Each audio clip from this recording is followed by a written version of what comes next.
अब रायपुर से खबर की ओर रुख करेंगे। सीएम साई की अध्यक्षता में कैबिनेट की बैठक हुई। महानदी भवन में सीएम विष्णुदेव साई की बैठक में लिए गए कई महत्वपूर्ण फैसले। तो बता दें कि राज्य की सौर ऊर्जा नीति में बदलाव को मंजूरी दी गई है। 2030 तक लागू रहेगी नई सौर ऊर्जा नीति। सौर परियोजनाओं को प्राथमिकता, उद्योग का दर्जा मिलेगा। बड़ी जानकारी आपको दे रहे हैं रायपुर से, जहां सीएम साई की अध्यक्षता में कैबिनेट की बैठक, महानदी भवन में सीएम विष्णुदेव साई की बैठक हुई। तो बैठक के लिए कई महत्वपूर्ण फैसले लिए गए। राज्य की सौर ऊर्जा नीति में बदलाव को मंजूरी दी गई है।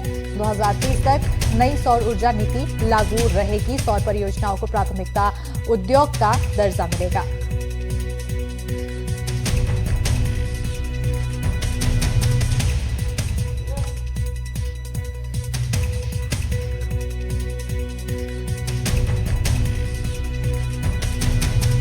बड़ी खबर आपको रायपुर से बता रहे हैं, जहां पर सीएम साई की अध्यक्षता में कैबिनेट की बैठक हुई। इस बैठक में कई अहम फैसले लिए गए। महानदी भवन में सीएम विष्णुदेव साई की बैठक हुई, जिसके लिए कई महत्वपूर्ण फैसलों में सौर ऊर्जा की नीति को लेकर बदलाव की मंजूरी यहां पर दी गई है। ज्यादा जानकारी के साथ हमारे सहयोगी जुल्फिकार अली जुड़ चुके हैं। सीधा रुख करेंगे हमारे सहयोगी की ओर। जुल्फिकार, कैबिनेट बैठक और कई अहम फैसले, क्या कुछ फैसले खासतौर पर सौर ऊर्जा से जुड़ा हुआ? साई कैबिनेट की बैठक हुई है, जिसमें कई महत्वपूर्ण फैसले लिए गए हैं। प्रमुख रूप से अगर बात की जाए तो 9 जून 2025 को सुकमा जिले में एक एंटी नक्सल ऑपरेशन में एडिशनल एसपी आकाश राव गिरपुंजे शहीद हो गए थे।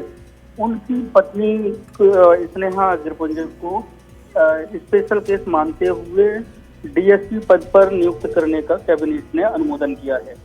दूसरा बड़ा फैसला कैबिनेट का ये है कि जिस तरीके से प्रधानमंत्री नरेंद्र मोदी की पीएम सूर्य घर योजना देश भर में चल रही है और देश भर में सौर ऊर्जा को हर घर में सोलर पैनल लगाने का जो लक्ष्य है कि जैसे छत्तीसगढ़ सरकार का लक्ष्य है कि जो छत्तीसगढ़ में बिजली बिल हाफ की योजना पहले चलती थी, अब ये फैसला लिया गया है कि छत्तीसगढ़ फ्री बिजली बिल योजना की तरफ बढ़ेगा। उसको लेकर सौर ऊर्जा से संचालित सोलर पैनल लगाना है।